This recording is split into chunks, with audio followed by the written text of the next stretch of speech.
Hello YouTube, this is a Satsu 5 and I finally did it. I finally bought me a Swiss watch. And as you can see right here, it's a Wenger brand. Just to kind of familiarize everybody with the brand Wenger. It is one of the genuine Swiss Army knife producers. There's pretty much in the Swiss Army knife world, there's two Swiss Army knife companies. There was Victorinox and there was Wenger. And there was a bit of rivalry between the two. They both wanted to claim to be the original Swiss Army knife. It went to trial, and basically the judge said Victorinox owns the right to advertise their Swiss Army knife as the original Swiss Army knife. But Wenger did not come out empty-handed. They owned the right to advertise their knife as the genuine Swiss Army knife. So they kind of had a compromise. And ever since 9/11, the Swiss Army knife companies decided that they needed to diversify their product line because they wanted people to be able to buy stuff in the gift shop and take it on the airplanes and buy stuff at the airport that all Swiss made. So both Victorinox and Wenger started selling watches and fragrances, luggage. They diversified their product range so they'll be more airport friendly. And Victorinox has since bought out Wenger, so they're pretty much the same company. And well, let me show you the watch. I thought in this video I would take the time to show you the difference between a quartz movement watch and a mechanical movement watch. And here is my Swiss watch. I'll show you a close-up look at it, but in fact I'll do that now. As you can see at the 6 o'clock location, it says Swiss made. This is a legitimate Swiss watch. It's just not a very expensive one. I can't afford the expensive Swiss watches, but I wanted to tell you the difference between a mechanical watch and a Swiss watch, or a quartz watch.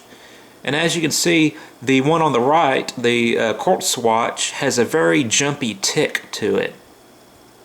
The red hand, every second is a jump to the next position. As with this very, very cheap mechanical watch, the thin black line that acts as the second hand is very fluid. It has a very sweeping motion to it. Now, this is a very cheap mechanical watch. I got it at Walmart for like 20 or 30 bucks. I got it because I enjoyed looking at the movement, not necessarily to tell time. And in fact, when I got this watch, I couldn't tell time with an analog watch or clock at the time. I use that word time a lot. So, and I couldn't read Roman numerals. I just got it purely to look at and enjoy it from the technical standpoint. I since then learned how to read Roman numerals and tell time. So, but I really don't carry this one because it is very cheap. It's a 17 jewel mechanical watch, but I still enjoy looking at it. And as you can see, it has a very sweeping, fluid movement. It still ticks. You can hear it tick, and it's a little jumpy, but it's much more fluid. More fluid. It's much more fluid. Now let me show you another mechanical watch. This is a very nice mechanical watch. It was my grandfather's. It's 23 jewels, and it's like a railroad grade level set. See that? It is even more fluid-like and smooth. It's sweeping across the second dial, and it doesn't jump at all. It just runs very smoothly. So why do you need to know this? You really don't need to know this. Other than the fact, if you're talking to someone and they say, "Hey, I got this really nice watch," and you're like, "Well, is it mechanical or is it quartz movement?" And they say, "I don't know." You can look at the watch in the second hand, and you'll be able to tell what kind of movement it is, at least if it's mechanical or quartz. Now, there's nothing more wrong with quartz movements. In fact, they're considered to be very, very accurate, even more so than some of the mid-range mechanical watches. They're considered to be very accurate and relatively reliable. And some people use quartz watches to set their mechanical watches to keep them on time. Now, I've had some issues with a quartz watch. This is my Fossil, and the analog, although it's working right now, every now and then the analog portion of this watch will stop working. It will freeze up. The digital part would work, but not the analog, and I'll lose time on it. So I do need to get it replaced, because it's supposed to be a really nice watch, but I paid good money for it. But I decided to get me a Swiss watch because, well, I wanted one. This was also considerably more bulky than this one. This one's a lot more lightweight, thinner. This one is massive, which I have no big problem with a watch this size. A watch bigger than this, yes, I have a problem with it.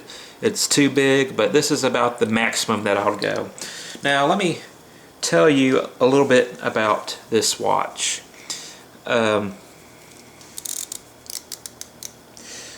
this is a Swiss quartz movement. I don't know if the Swiss quartz movement is supposed to be better than the Japanese quartz movement, but it's water resistant up to 100 meters, which is 330 feet. And I thought, because it has a unidirectional bezel and that it's water resistant to 330 feet, I might be able to dive with this, because I'm a scuba diver. But this isn't rated to be a scuba watch. Usually scuba watches are rated to 200 meters, which you will never, as a recreational diver, go to 200 meters. My certification won't let me go to 300 or 200 feet. So 100 meters should be fine for me. But again, I'm not 100% sure. I might have to do a little bit more research, but it has the unidirectional bezel, which I'll talk about later. It's water resistant to 330 feet, and it has luminous hands. The hands are supposed to kind of glow in the dark, which I don't know. They're supposed to glow. This is my first day with it. This isn't necessarily a review. It's just kind of more or less me showing off and doing a kind of a show and tell. And it has a titanium case and bracelet. Now, something you need to know about this watch if you plan on getting it. The watchmaker is assuming that everybody who buys this is obese, because they put that this bracelet is so big when you first buy it, which is smart for wenger, because you can always take links out, which I ended up doing. But yeah, this bracelet was just so big on me that it was going up to here on my wrist, or my arm. Not really wrist, it was my arm. And I had to get like 3 links taken out. Something else I like about this is that it has military time on it, Zulu time, or 24-hour time, whatever you want to call it. See that inner circle right there? That's Zulu time, or military time, whatever you want to call it. And this has it in the dial itself as well. So if I'm ever overseas, or I'm in a situation that requires a military time, I got it covered. Actually got it covered with this watch, but this watch isn't operational right now. Might have to sell it, because I don't know, I kind of bought it on a whim. It's not a bad watch, it's a legitimate Elgin watch, it just needs a new spring. But yes, it has military time, it has luminous hands, and I mentioned the unidirectional bezel. And basically what you do is, this is the 60-minute mark or the 12 o'clock mark, and if you're doing something like scuba diving, or you want to measure elapsed time, you rotate this bezel to the 60-minute mark to the minute hand, and you're basically turning the, in this case, turning the watch like that, and this is the 5-minute mark, 10-minute, 15-minute, 20-minute. So if you're scuba diving or doing whatever you're doing, and you want to check how long you've been down underwater, or how long time has elapsed, you look at your minute hand and you can be like, it's been 5 minutes. Or if the things are here, oh, it's 10 minutes. Oh, it's 20 minutes. I need to make a safety stop before I surface. So it's just good to keep up with that. It makes it where you don't have to do any real math or conversions in your head, and it's just a very easy way to tell how much time has elapsed with the analog watch. Of course, you can do the same thing. You can do it could be a lot easier with a digital watch. You can press buttons and set up a stopwatch feature on it, or you can use your cell phone if you're not underwater and use it as a stopwatch or a timer. But as far as an analog watch, this is how you do that. And that's one of the features I liked about this watch, was the unidirectional bezel. So if I was going to scuba dive with it, I can set it up and know how long I've been underwater. Because when you're scuba diving, you can very easily stay underwater too long without noticing it, because you're having fun. But yeah, my watch collection is growing. These are the main watches. I got a whole drawer full of cheaper watches, or watches that the bands broke on them.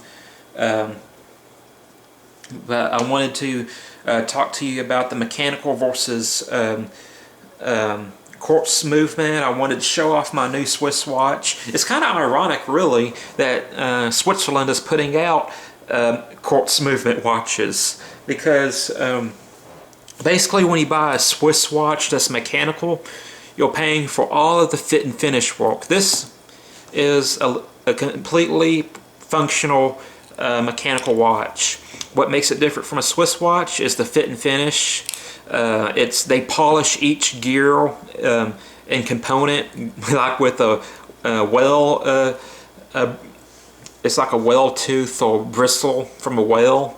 They polish it with pieces of wood, and you know, they say with a Swiss watch, they computer cut out all the gears. They can make a functioning watch with all those gears straight from the machine that cuts them out, but it's all the finish work that they put into it. They put a lot of hand finish work, hand polishing work, and fitting into those Swiss mechanical watches, and that's why they were so expensive and so sought after. Then the Japanese came out with the quartz movement. Quartz movement watches were cheaper. They were extremely accurate, except in the case of this one, which is kind of acting up. And they're very reliable and cheap to make. They were extremely cheap to make. That's why you can buy Timexes and, you know, $5 watches at Walmart or whatever, $5 to $15 watches, and they work. This Japanese quartz movement almost destroyed the Swiss watch industry, and so it's kind of funny that Switzerland started making quartz watches just to keep up, and they have to convince you to buy our Swiss quartz movements over the mechanical ones, which I'm glad they do, because otherwise I wouldn't be able to afford a Swiss watch. Those other quartz Swiss watchmakers like Luminox and Victorinox and stuff. Also, I want to talk about Victorinox and Wenger.